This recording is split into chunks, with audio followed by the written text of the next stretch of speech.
What is going on? Welcome back to the Sooner Surge. Before we get started this video, make sure you subscribe to the channel, hit the notifications, turn them on so you can know when we go live or when we put a video out. Also, check out the thefanstop.com. Use code Surge, 10% off your first 3 months. Let's get into it because Brent Venables on the Coaches Show has announced Michael Hawkins Jr. will be the starting quarterback against Auburn. Not a surprise, I don't think, by anybody after what happened on Saturday night. So now it's Hawkins' time, and we'll see how much of an impact he can make with this offense. I think they have a lot more issues than just the quarterback, but I am glad that they made this decision and gives them the chance. And this is not a redshirt freshman. This is a true freshman that will be starting for Oklahoma in its first SEC road game. Wow. Yeah, it's not a surprise. The surprise would have been if they didn't start Michael Hawkins Jr. I mean, that would have been shocking. With what he did in the second half against Tennessee, and at least showed the ability to move the ball, mainly off broken plays, and also showed some strength in the passing game with Jaquez Petaway. You have to go Michael Hawkins Jr. I think even more intriguing is if there's going to be any changes on offense as far as what they're going to try to do with the offense. Are they going to change it up a little? Are they going to try to cater to his legs, get him out on the move more? And Jackson Arnold now has got to sit back and be the backup, or maybe even below that. But this time was coming.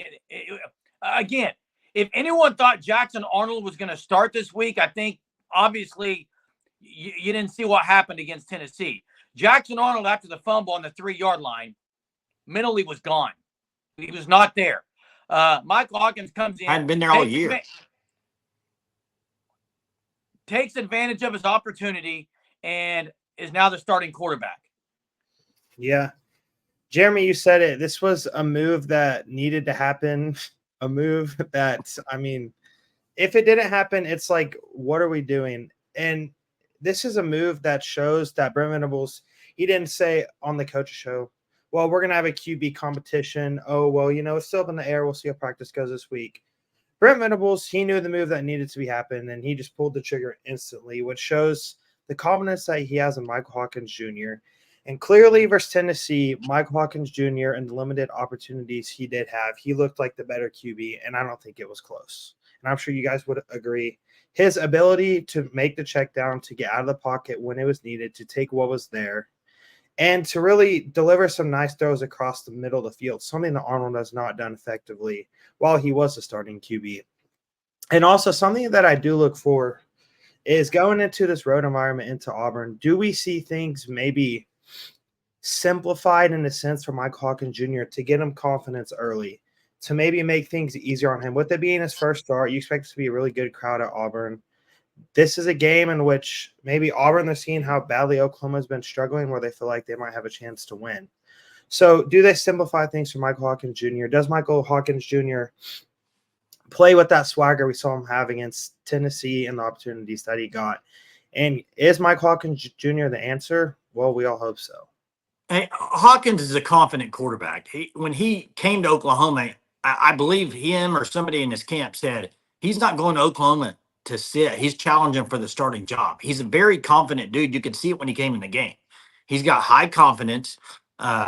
I think one thing you could say right now, specifically compared to Jackson Arnold, he's pretty decisive. And that could lead to turnout. Who knows what that's going to lead to? But I do love it. I do love the fact that he's very decisive, at least in the Tennessee game. Now we'll see as he's starting a game.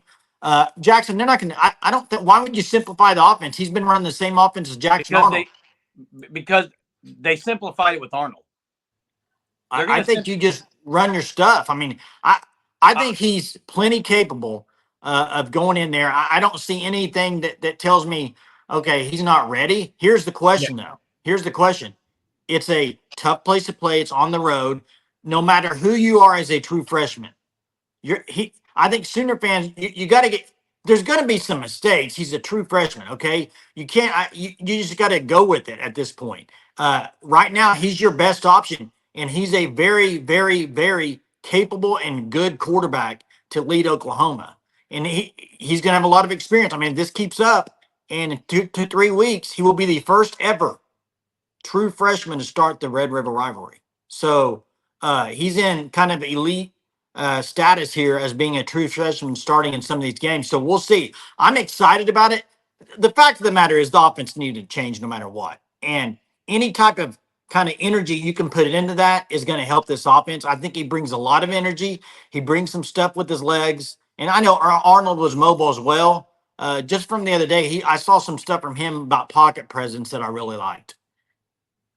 Well, to me, I loved everything I saw from Michael Hawkins the other night. But I am just going to say, this is my personal opinion here. Coming in as a backup when your team has 7 yards on first downs tonight, when you actually can't even get a first down, no one expects anything. Maybe get a first down here and there. It'll be better than the other guy.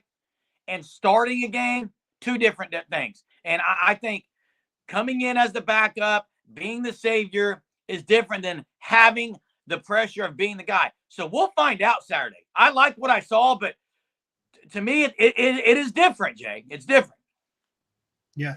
Jay, whenever I said that I meant to simplify things, it's not that I don't think Hawkins is a true freshman that doesn't know the playbook, because if he didn't know the playbook, then he wouldn't have been the first QB out there against Tennessee. It's that you need to get him confidence and into a rhythm early, because if Michael Hawkins gets confidence, just like we saw against Tennessee, the offense was able to produce. And, I mean, we saw the play where he got flipped over. The dude laid his body on the line for the team. It shows the kind of QB he is, the player he is. And if you're a teammate that sees that, you're like, hey, we're going to rally around that. So I think that Michael Hawkins Jr., hopefully he can light a spark in this offense on the road to Auburn. Hopefully they can have their best performance of the year so far up to this point. And I'm hoping that this can maybe be a point in the year where now the offense, I don't think, is just going to be completely fixed in one game, but maybe to get some more confidence in the offense and get a rhythm and hopefully be able to establish some sort of identity going into Texas. Hey, best case scenario, I mean, is Hawkins gets out there, plays unbelievably good. Offense puts up, I mean, for this offense, I think putting up 20 points, people be happy. But if you could have a good offensive performance and look good doing it and see maybe some things that you're like, ooh, I like that. That's a lot better than it was before. Then what you do is you get into the bye week next, and then you have Texas. You get another week before Texas. If you can get this W in Auburn, which I think you have to get, the way the defense is playing, offense can't. Here's the thing. What you cannot have happen is what has happened the last 3 games is turnovers. You can't have them. I mean, think about it. The Tulane game, they almost lost because of a pick six. You can't have it. You can't have 3 turnovers in the first half against Tennessee. Limit the turnovers, make some plays, score some points, go into the bye week, get to Texas at 4-1, and see what happens then. But I get it. I get it. But to sit here and say, just don't turn it over, get some first downs, score 20. That's a bad expectation against. OU scored 15 against Tennessee. Points. They better score 20. Hey, will you listen real quick? I didn't say score 20. I say OU fans right now think 20 would be pretty good. Yeah, not against Auburn. No. Not against Auburn. Okay, who has a better offense? Who has a better offense, Arkansas or Oklahoma? Arkansas. They score 24. So just so you know. I think OU is going to need to score more than 20. I'm just saying that. I agree, Jeremy. I'm just saying the Sooner fans' expectations for the offense right now is not very good. Is all I'm saying. That's all I'm saying. It's not very good. It shouldn't be. And what they need is to have a good offensive performance and see some things that look a lot better than it's looked. If that's the case, I'm saying you get in the bye week with the win, then you go from there and see what happens. But the fact of the go ahead. Got to find a way to beat Auburn, guys. I don't care what the score is. Got to find a way. Is Michael Hawkins going to light the spark in this offense? That's what Sooner fans are wanting to see, and we'll find out Saturday at 2:40 on ABC. Thanks for watching the content here at the Sooner Surge. Make sure you subscribe to the channel. We'll catch you next time.